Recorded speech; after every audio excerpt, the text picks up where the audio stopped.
Değerli izleyicilerimiz, gerek ana vatanımız Türkiye'mizden gerekse de dünyanın pek çok noktasından bizi izleyen herkese sağlıklı ve mutlu günler diliyorum. Türkçe Haber'e hoş geldiniz. Bildiğiniz üzere Avrupa çok büyük sıkıntı içerisinde, koronavirüsle ilgili önlenemeyen bir vaka sayısı var. Sürekli olarak artıyor. Bununla ilgili olarak Hollanda hükümeti 4 hafta sürecek olan bir kapanma kararı aldı. Bu kapanma kararında beraber pek çok iş ve işletme kapalı olacak. Okullar zaten kapalı oluyor. Bununla beraber değerli izleyicilerimiz, temel ihtiyaçların temin edildiği market, kasap, manav, fırın, eczane, benzin istasyonu, kütüphane gibi yerlerin dışındaki tüm dükkanlar ve mağazalar, güzellik merkezleri, berber, kuaför, masaj salonları, dövmeciler, sinema, müze, tiyatro, eğlence parkları ve hayvanat bahçeleri de kapalı. Şimdi değerli izleyicilerimiz, bu kapanma senaryosunu biz bir yıl önce yaşadık. Hollanda'da yaşadık, Almanya'da yaşadık ve diğer ülkelerde yaşadık. Şunu gördük arkadaşlar. Alınan tüm tedbirlere rağmen, tüm yasaklara rağmen koronavirüs bildiğini okuyor. Bu işle ilgilenen bilim insanları, siyasetçiler sürekli olarak özellikle son 1-1,5 yıldır şunu söylüyor. Maske, mesafe, sıvı, korunma bilmem ne, başka bir şey yok arkadaşlar. Şimdi Hollanda'da dahil olmak üzere vaka sayılarına baktığımız zaman geçen yılla neredeyse aynı noktaya geliyor. Hastanelerin yoğun bakımlarına baktığımız zaman yine aynı seviyede. Şimdi o zaman doğal olarak ben şu soruyu soruyorum. Bu kadar tedbire, kapanmaya, yasağa rağmen şu an hastanelerde yatanlar kim? Bu kadar sıvılanma yaptığını söylüyorsunuz, aşılanma yaptığını söylüyorsunuz.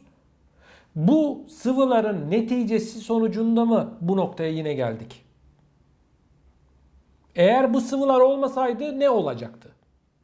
Ben Hatice'ye değil neticeye baktığım zaman koronavirüsün bu kriz döneminin özellikle siyasetçiler tarafından doğru düzgün bir şekilde yönetilmediğini, siyasetçilerin almış olduğu kararların en az %50'sinin yanlış olduğunu düşünüyorum.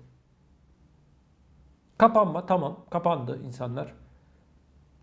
Hollanda açıldığı zaman, bu yasaklar kalktığı zaman siz vaka sayılarının düşmeyeceğini mi düşünüyorsunuz? Siz vaka sayılarının artmayacağını mı düşünüyorsunuz? Arkadaşlar, koronavirüsle ilgili cevap verilmesi gereken soru şu. Yani bu kapanmayı, sıvıyı vesaire hepsini bir kenara koyuyorum. Soru şu. Koronavirüs ne zaman bitecek? Bunun cevabını vermeleri gerekiyor. Kimin? Siyasetçinin. Kimin? Bu sıvıları üretenlerin ve diğer bilim insanlarının. Bu sıvılar çıktığı zaman ne dediler arkadaşlar? Zorunlu değil. Şimdi Avrupa Birliği karar aldı. 3 doz sıvıyı vurdurmayanın aşı pasaportu 1 Şubat'tan itibaren yok sayılacak. Aşı sertifikası. İkinci dozdan sonra 9 ay içerisinde bu sıvıyı yaptırmak zorundasınız. Karar bu. Şimdi nerede o zaman? Hani zorunlu değildi. Onu da bıraktık, onu da geçtik arkadaşlar. İnsanların ekonomileri bozuldu.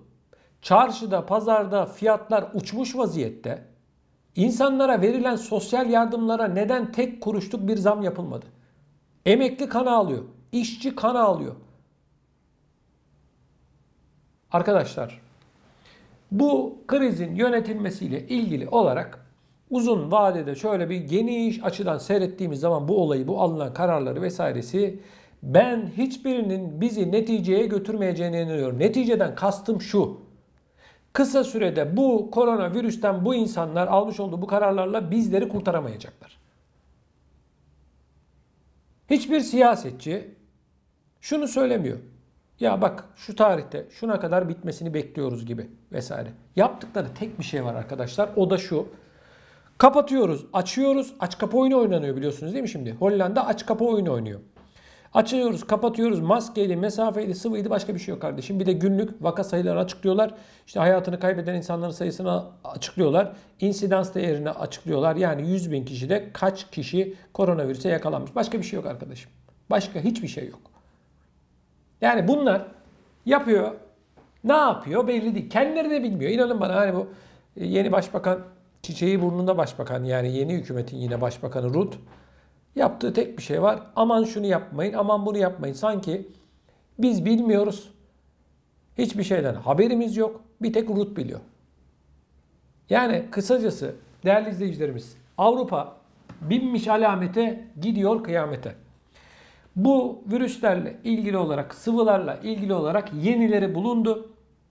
Novavax denilen Amerika Birleşik Devletleri menşeili bir sıvıya Avrupa İlaç Ajansı EMA onay verdi. Önümüzdeki günlerde bol bol bunu konuşacağız. EMA'nın vermiş olduğu bu Novavax'ı kullanacağız.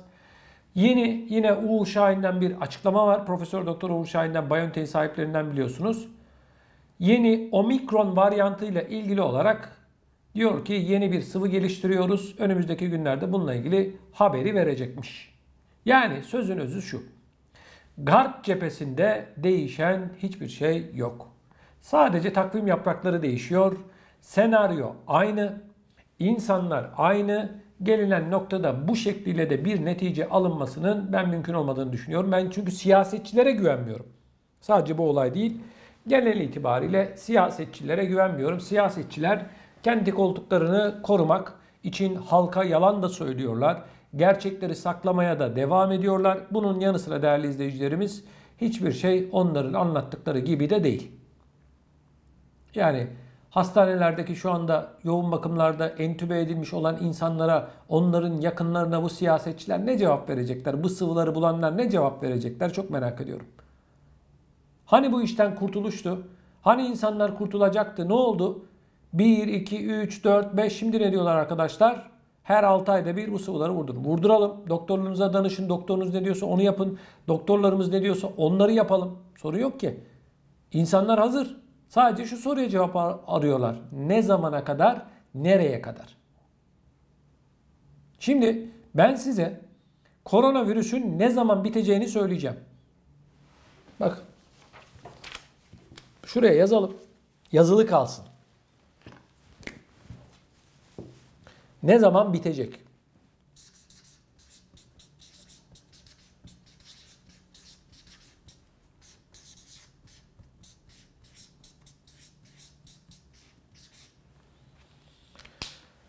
Evet arkadaşlar, gerçeği açıklıyoruz. Ne yazıyor burada? Mezarda bitecek. Evet, mezarda bitecek yazıyor arkadaşlar burada. Görüyorsunuz değil mi? İşte tarih bu.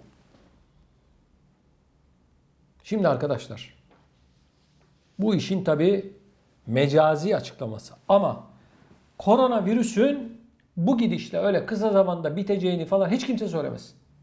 Yeni bir mutant çıkıyor, yeni bir sıvı çıkıyor. Birileri parayı alıyor. Yeni bir hap çıkıyor. Yeni bilmem omikron dediler. Şimdi dediler ki yeni bir tane sıvı yapmamız lazım. Parayı almamız lazım. İşte nereye kadar peki alacaklar bu paraları, bu sıvıları? Arkadaşlar buraya kadar. Son durak burası arkadaşlar. Bir otobüse binmişiz, gidiyoruz. Son durak da burası. Sıvılardan, testlerden, ondan, bundan, maske, mesafeden ne zaman kurtulacağız arkadaşlar? İşte burada. Koronavirüsten ne zaman kurtulacağız arkadaşlar? İşte burada. Evet. Bunun bilinmesinde fayda var. Siyasetçiler açıklamıyor. Bazı bilim insanları açıklamıyor. Alın size cevabı. İnanın böyle. Koronavirüs ne zaman bitecek? İşte cevap. Hiç kimse kusura bakmasın. Ben hayatım boyunca vatandaşıyla bu kadar dalga geçen siyasetçileri görmedim. Ne yapıyorsunuz kardeşim siz bu zaman zarfında? 1,5 yıl olmuş. Bakıyoruz Avrupa'da ne diyorlar? Yoğun bakım yatak kapasitesi yetersiz, hastaneler doldu diyorlar. Kim söylüyor? Ben söylemiyorum, bunu kendileri söylüyor. Ben gidip hastaları tek tek saymıyorum. Siz 1,5 yıldır neden bu kapasiteleri arttırmadınız? Neden? Siz ne iş yapıyorsunuz diye adama sormazlar mı kardeşim? Böylesine acınacak haldeyiz. Bindik alamete, gidiyoruz kıyamete. Değerli izleyicilerimiz, bu konuyla ilgili görüşlerinizi siz de videomuzun altında bulunan yorum bölümüne yazarak bize iletebilirsiniz. Bunun yanı sıra gündeme getirilmesini istediğiniz konular varsa bunları da yine videolarımızın altındaki yorum bölümüne veya kanalımızın sosyal medya hesapları aracılığıyla bana ulaştırabilirsiniz. Sizden bir tek ricam var. Lütfen videolarımızı beğenerek kanalımıza abone olmanız. Gerek ana vatanımız Türkiye'mizden gerekse dünyanın pek çok noktasından beni izleyen herkese sağlıklı, mutlu günler diliyorum. Hoşça kalın.